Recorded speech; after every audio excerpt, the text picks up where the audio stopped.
Hello, and welcome to the virtual enrichment series. Today, we are discussing the calming enrichment. I'm Jen Friedline, certified behavior consultant, certified professional dog trainer, and certified family dog mediator.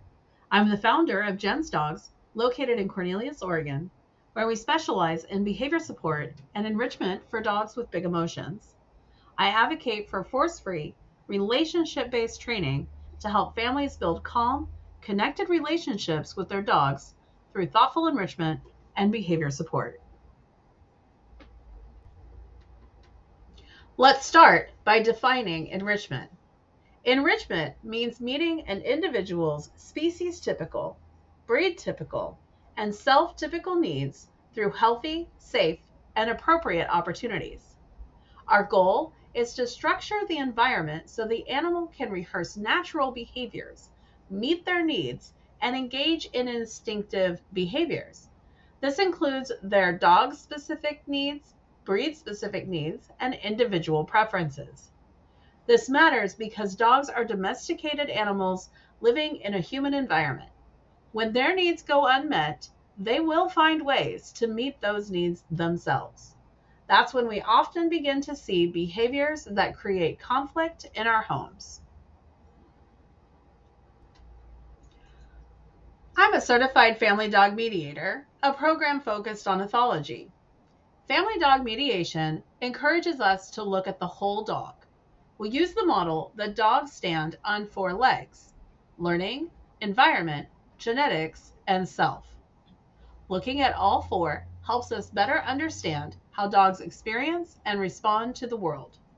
The most important thing to remember is that we can directly influence two of those legs: learning and environment. We can teach our dogs new skills, and we can adjust the environment.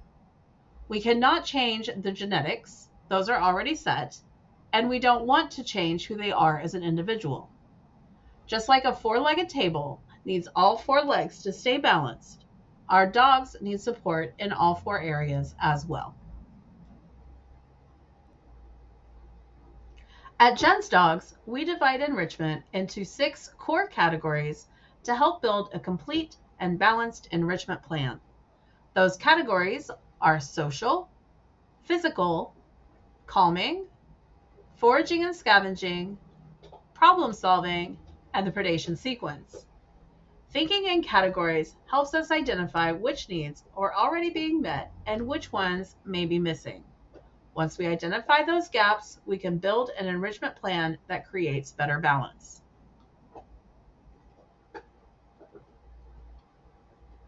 All predatory animals have a predation sequence, and dogs are no different. Even though dogs have been domesticated, they still retain the complete predation sequence. Through selective breeding, different portions have been heightened or suppressed depending on the job we bred them to do. The full predation sequence consists of orient, eye lock, stalk, chase, grab bite, kill bite, dissect, and consume. So what is calming enrichment? Calming enrichment allows your dog to tap into naturally calming behaviors that help them slow down. These are activities that typically involve things like licking, chewing, sniffing, and settling, which can give both the body and the brain an opportunity to shift away from heightened arousal. Calming enrichment also provides opportunities for regulation and decompression. This isn't just about making your dog tired or giving them something to keep them occupied. It's about giving them opportunities to self-regulate, process their emotional experience, and return towards baseline throughout the day. And that's important because we don't only need these opportunities when we're leaving the house or when something stressful has happened. Dogs also need opportunities to come back down after excitement, activity, stimulation, play, training, or simply navigating their everyday lives. Calming enrichment also creates opportunities for rest, restoration, and recovery. When the body and brain are able to fully relax, dogs are better able to access meaningful rest and recovery. Those periods of restoration help replenish their emotional and physical resources so they're better prepared for whatever happens next. This is important for all dogs, regardless of age, breed, energy level, lifestyle, or previous trauma experience. Every dog needs opportunities to slow down, regulate, rest, and recover.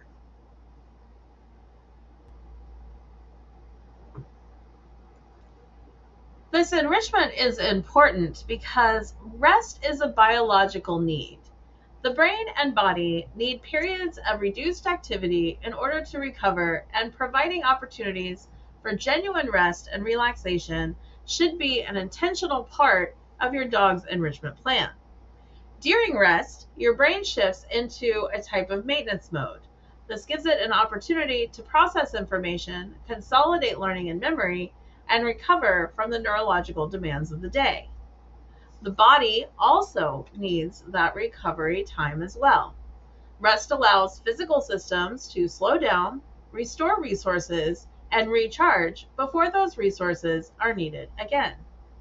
And ultimately, rest helps create balance. Dogs need opportunities throughout their day where very little is being asked of their brain or body, allowing periods of activity to be balanced with periods of restoration and recovery. When we intentionally provide these opportunities, we're not simply giving our dogs time to do nothing, we're meeting a biological need that supports their brain and body.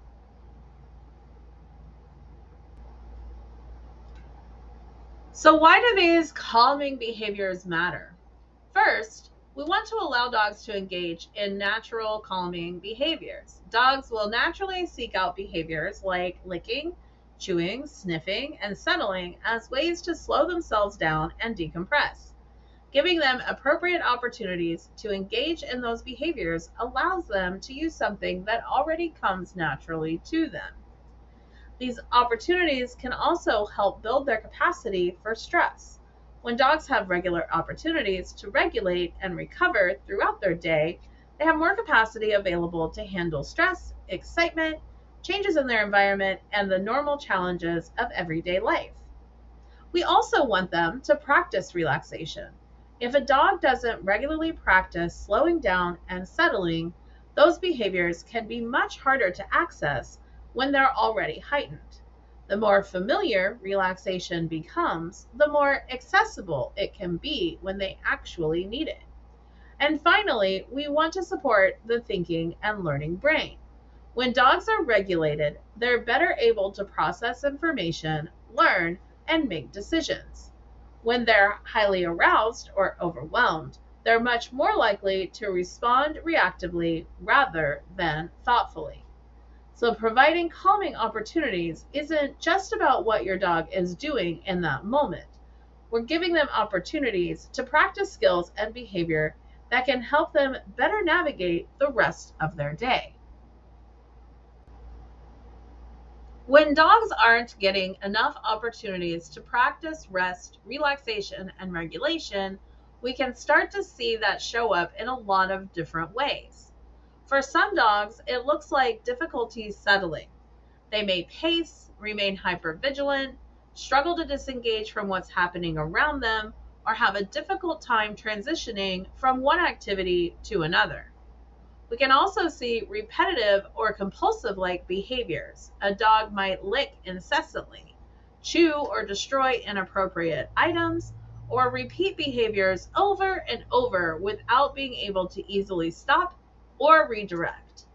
As their ability to regulate decreases, we may also see increased frustration, heightened arousal, and bigger reactive responses to things they might otherwise be able to handle.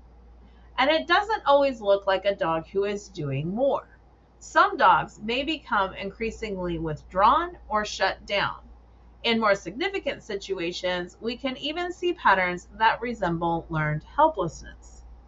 Ultimately, when dogs don't have enough opportunities to practice slowing down and feeling safe enough to truly rest, we can see it reflected in their behavior, their emotional response, and the quality of rest they're actually getting. The goal is to support the emotional experience before we start seeing problems develop. That means building calming opportunities into the day before our dogs are already overwhelmed and giving them regular opportunities to practice rest and relaxation. We want to balance periods of activity and stimulation with opportunities for recovery while creating predictable spaces and routines where our dogs feel safe enough to disengage. And when we start supporting regulation earlier, we're not always waiting for our dogs to become heightened before we step in. Calming enrichment becomes part of how we support them every day rather than something we only reach for once they've already been struggling. When you're building an enrichment plan, I strongly encourage you to keep some form of tracking system. Whether you use a notebook, a spreadsheet, or another system that works for you, having one place to collect your observations makes it much easier to see patterns over time. You can track the enrichment activities you're providing, what your dog enjoys, and the changes you notice along the way. The first step is to start with the behavior. Look at the behaviors your dog is displaying that seem difficult to interrupt or redirect. These are often behaviors that happen to the dog rather than behaviors they're consciously choosing. You might notice pacing, barking, pulling on the leash, difficulty settling, or many of the behaviors we discussed on the previous slides. You may also notice behaviors that are simply natural dog behaviors but are becoming difficult to live with. Next, map out what you're already providing. Take inventory of your dog's week and identify the enrichment activities they're already receiving. Then sort those activities into the 6 enrichment categories. This gives you a clear picture of which needs are already being met and which categories may need additional support. Once you've identified these gaps, you can intentionally choose activities that fill in the missing pieces and create a more balanced enrichment plan. When we're looking specifically at calming enrichment, regulation is really the goal. We're providing opportunities for our dogs to slow down, decompress, settle, and move toward a more regulated emotional state. When you're planning your enrichment activities for the week, calming enrichment will most likely stand on its own. Your dog doesn't necessarily need to be doing anything productive or participating in another type of enrichment for this need to be met. Sometimes having a quiet space to disengage, settling near you, licking, chewing, or simply having uninterrupted downtime is the enrichment. Calming can also be layered with some of our other enrichment categories. Social is probably the easiest because your dog can engage in calming behaviors while you're also doing something calm. They may settle or sleep near you while you're watching TV, reading, working, or resting yourself. We can also integrate calming opportunities into foraging and scavenging, problem solving, physical enrichment, and the predation sequence, although those categories don't always layer as naturally with calming because the activities themselves may be more activating.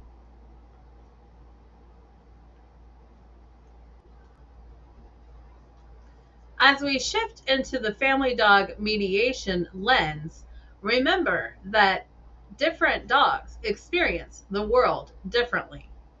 Behavior is functional. The behaviors our dogs perform gives us valuable information about how they're interacting with their environment. When we understand breed tendencies and the jobs dogs were originally developed to perform, we can make better decisions about the enrichment we provide. Breed gives us a place to start. Our observation tells us where to go next.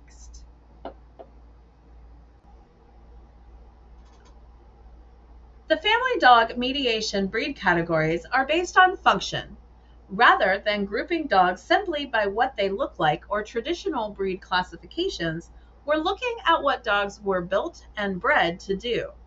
Part of that includes looking at the predation sequence and which parts of the sequence have been heightened, modified, or suppressed through selective breeding.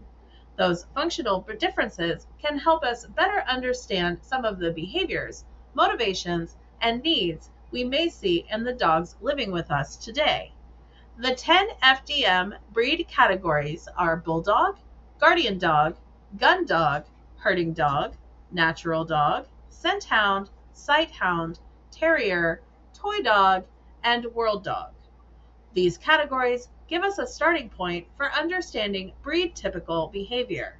They don't tell us everything about the individual dog, but they give us another piece of information that we can use alongside everything else we know about the dog in front of us.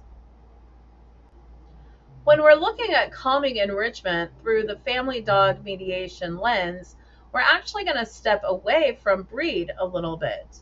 There isn't one breed category that needs rest more than another, and there isn't a breed of dog that simply doesn't need to relax. This is much more about the dog as a species and recognizing that every dog needs opportunities to disengage from their environment, regulate, and rest.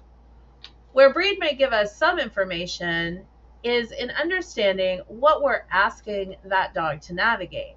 Genetics can influence what they notice, what they're sensitive to, what excites them, and how they interact with the world around them. Observation then tells us how that individual dog is actually experiencing those things. And this is where the environment becomes very important. If our dog's environment is constantly asking them to watch, listen, respond, move, interact, or stay engaged, we can adjust that environment to make rest more accessible. Enrichment is about providing opportunity, and sometimes the opportunity we're providing is simply the ability to stop. We can reduce what is being asked of the dog, create spaces where they can disengage, and give them enough safety and predictability that rest and relaxation are actually available to them. There are a few common myths about rest and relaxation that are important to separate out when we're looking at calming enrichment. The first is they're sleeping, so they're getting enough rest. Sleep and calming enrichment are not the same thing. With calming enrichment, we are intentionally providing opportunities for active calming behaviors like licking, chewing, sniffing, and settling. Those behaviors can support regulation and ultimately help dogs access better quality rest, but the sleep itself isn't the enrichment activity. Another common myth is my dog is a working dog, so they don't need downtime. All dogs need rest and recovery. A dog who is genetically driven to work, stay active, or remain engaged doesn't have less of a biological need for rest. If anything, providing adequate recovery helps them be better prepared for the things we're asking them to do. We also hear they're laying down, so they're relaxed. Laying down tells us where the dog's body is. It doesn't necessarily tell us what they're experiencing emotionally. A dog can be laying down while remaining tense, hypervigilant, or shut down. In some situations, that stillness can even be part of learned helplessness rather than relaxation. And that connects directly to our last myth, they're fine because they don't protest. A dog who stops protesting isn't necessarily a dog who has become comfortable. Dogs can learn that their communication doesn't change the outcome and eventually stop trying. The dog we're seeing here is a nice example of what we're actually looking to provide. The crate door is open, the dog has the ability to make choices, and they're choosing to remain in that space and engage with their toy. We're creating an opportunity for decompression rather than simply looking for a dog who is quiet or still.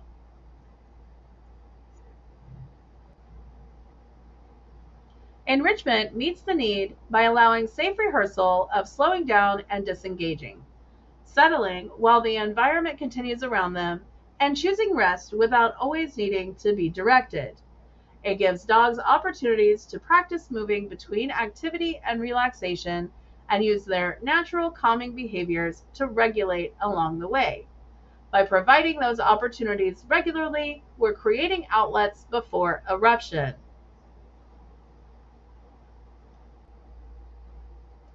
Our first practical option for calming enrichment is going to be lick mats.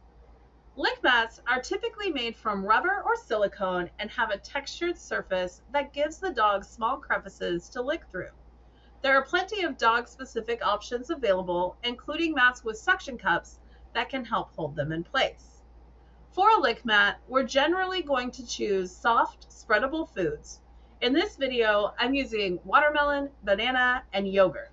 I'm mashing those together with a fork and pressing the mixture into the crevices so the dog has to work across the surface to get everything out. From there, you can adjust how you offer it.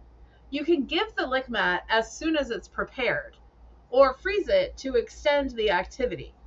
With a flexible mat, you can also freeze it over or inside a bowl to create a curved surface and add a little bit more difficulty. But difficulty isn't always our goal with calming enrichment. A sticky food like peanut butter or food pressed into the texture of the mat may already provide enough to sustain the licking. We want the activity to encourage the dog to slow down and engage without making it so challenging that we create frustration instead.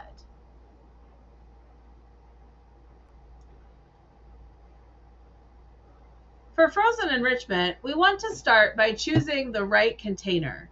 This can be a traditional Kong or other stuffable toy, a popsicle with its molds, silicone molds for ice cubes or standard ice cube trays, or really any dog-safe option that can go into the freezer. Then we are going to fill it with familiar foods that we already know our dog enjoys. In this video, I'm preparing a freezer tray, filling a Kong, and making individual popsicle pops in the molds that can then be placed in the popsicle when they are frozen. You can adjust how you prepare these based on what you have available and what works for your dog. You can use individual ingredients, combine different textures, soften kibble, or layer foods together before freezing. And finally, match the challenge to the dog. Freezing naturally makes food take longer to access, but harder isn't necessarily better. We want enough challenge to encourage sustained licking and engagement without making the activity frustrating, inaccessible, or overly active. When our calming enrichment is chewing, we want to start by choosing the right chew for the individual dog. Be sure to match the chew to their size and chewing style, and it's something they can safely work on, and consider whether it's something they actually want in that moment. You can offer a couple of appropriate options and allow them agency to pick what they want. You can make chewing easier to manage. There are several different kinds of chew holders that can be helpful for edible chews, which makes it easier for them to hold the chew in their paws or prevents them from eating the last nubbin if you have concern. You can also trade them for something better to give them a break, inspect the object that they are chewing for integrity, and either give it back or save it for later. Anytime you're introducing a new chew, you must supervise your dog until you understand how they're going to interact with it. We want to know whether they're chewing it appropriately, and that means, are they breaking off pieces or swallowing large pieces that might be indigestible, or is the chew softening enough and they're getting just little edible pieces? You also want to see for edible chews how their digestive system handles it. Most meat-based or animal-based chews are very protein rich and high in fat and can cause softer stool or the other digestive upset. So we don't necessarily want to flood the week with high protein options when we can rotate in other types of licking or calming options. And finally, consider the whole environment. In a multi-dog household, high-value chews may need additional space, separation, or supervision, particularly if there's any history of resource guarding. The activity isn't calming if the dog feels like they need to protect what they have. So the setup should allow everyone to feel safe enough to actually enjoy the chew. In order for calming enrichment to be most effective, your dogs must be allowed access to a calm place to perform said enrichment. In these videos, you can see Basil in his crate chewing. That is his preference. He takes his chew and goes in the crate himself. Allowing agency in your enrichment plan of letting your dog choose where they want to take their enrichment activity or perform their calming behaviors is the best way of creating a calming space. It does not necessarily have to be a crate or even a specified designated space in your home unless that is your preference. The general rule is you're looking for an environment where the dog has enough space to safely engage, settle, and participate in their calming activities without being disturbed. These calming activities can sometimes lead to a nap, so they may be in their space for an extended period of time. When you're using downtime intentionally as part of your enrichment plan, one of the easiest places to start is by paying attention to the natural rhythm of your household. If you're sitting down to read, watch TV, work, or relax, that can be a great opportunity for your dog to slow down with you. That doesn't mean they have to. They may decide that's the perfect time to play with a toy or do something else, and that typically is completely fine. We're providing the opportunity, not requiring them to rest simply because we are. But we also don't want our dogs to only be able to settle when the entire household is quiet. Part of building these opportunities into everyday life is allowing them to practice being down while normal activity continues around them.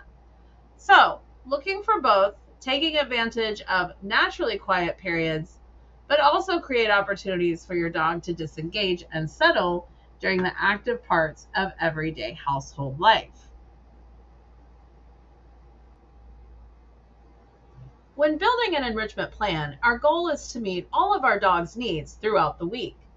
Calming enrichment is its own category, so we want to intentionally make space for decompression, restoration, and recovery within that weekly plan.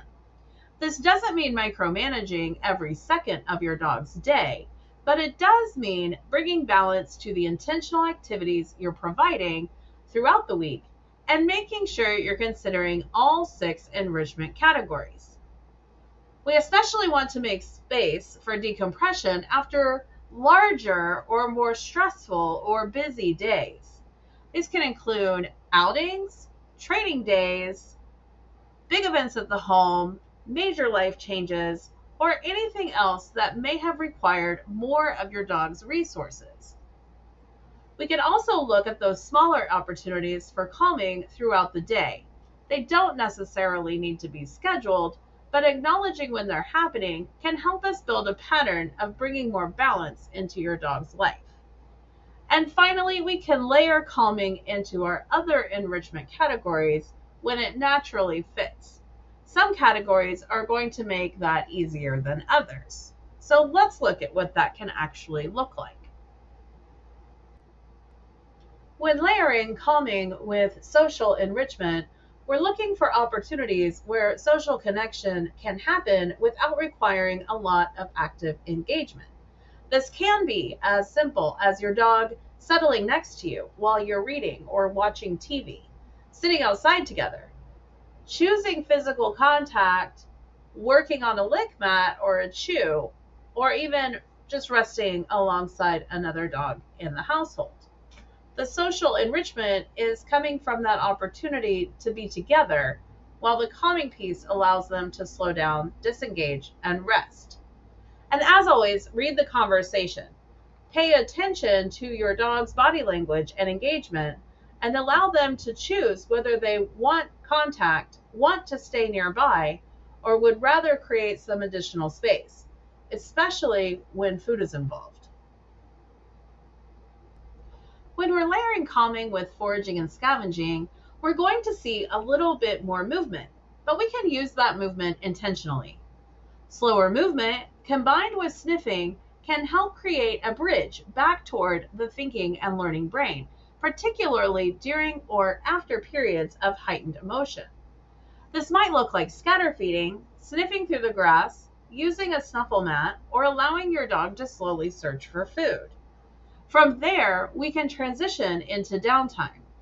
After they've had an opportunity to move, sniff, and forage, they may be more prepared to settle and take a nap. And as always, read the conversation. We want to see that the activity is actually helping the dog slow down. If we're seeing frantic searching, increased intensity, or frustration, then we may need to adjust what we're offering. When we're layering calming with problem solving, these two can fit together pretty easily because we can add a small amount of complexity without necessarily adding more movement or excitement. This might be as simple as freezing a lick mat or a stuffed toy, or setting something up so your dog has to figure out how to access the licking or chewing opportunity. They can often work through that challenge while they're lying down and already in a calmer state. We want just enough problem solving to keep their brain engaged without creating frustration or turning it into a high energy activity. And as always, read the conversation. If they're working thoughtfully and remaining relaxed, then we're getting a nice balance between problem solving and calming. When we're layering calming with physical enrichment, those two aren't necessarily happening at the exact same time. Physical enrichment is about movement, while calming asks the brain and body to slow down. Where they can work together is in the pauses. During walks, training, play, or other higher activity experiences, we can intentionally build in short breaks where nothing is being asked of the dog in that moment. That pause gives them the opportunity to process, lower the temperature a little bit, and come back toward a more regulated state before continuing. And when reading the conversation, some dogs may only need a brief pause, while others may show you they need a little more time before they're ready to keep going. When It is important to remember that sleep is not the same as relaxation. As you're building calming enrichment into your dog's plan, try not to think that simply because your dog is sleeping, that it counts as the enrichment activity. Our calming enrichment should support emotional regulation and allow dogs to rehearse those intrinsic behaviors that help them slow down. That rehearsal is what helps build the skill and the ability to settle. Naturally calming behaviors like chewing and licking give dogs an opportunity to tap into that process and move toward a more relaxed state. When we're providing these opportunities regularly, that can ultimately support better, more restorative sleep. So, sleep can absolutely be an outcome of calming enrichment, but sleep itself isn't the final goal. As with all enrichment, we want to adapt what we're providing for the individual dog. Not all dogs are going to engage in calming activities in the same way, and not every activity is going to help every dog relax. Focus on what your dog naturally chooses, where and when they're most able to relax, and which activities actually seem comfortable and accessible for them. Start with familiar opportunities and pay attention to whether you're seeing relaxation or whether the activity is creating frustration, avoidance, or increased arousal instead. Allow your dog to have some choice in how and whether they engage. We can provide the opportunity, but their response tells us whether that opportunity is actually meeting the need. Breed tendency. As we near the end of this presentation, you have the opportunity to share in the chat some information for some feedback after this presentation is over. I will copy this prompt and put it in the chat for you as well. What we would like to know is your dog's breed or breed mix, any challenges with calming enrichment, activities your dog may enjoy most, and ways this could fit into your current enrichment plan. I will again copy this into the chat for you, and once we're done, I will go through them one by one and answer your questions and any other questions that you may have about this presentation or this topic. As we wrap up, remember that enrichment always needs to be adapted for the individual dog. What works for one dog may not work for another, and sometimes dogs need more than one opportunity to experience something before we decide whether it's a good fit. Give activities more than one try when appropriate, while still allowing your dog full agency to buy into the experience or say no. We want participation to be voluntary rather than something we're trying to convince or pressure them to do. Keep in mind that preferences can change throughout a dog's life. Some dogs, particularly as they age, may become more hesitant about trying new things or may need activities presented differently than they did when they were younger. Adjust the difficulty, environment, setup, and your expectations based on the dog in front of you, and look for opportunities to layer enrichment when it makes sense, so you're meeting multiple needs while creating a plan that's realistic and sustainable for both you and your dog.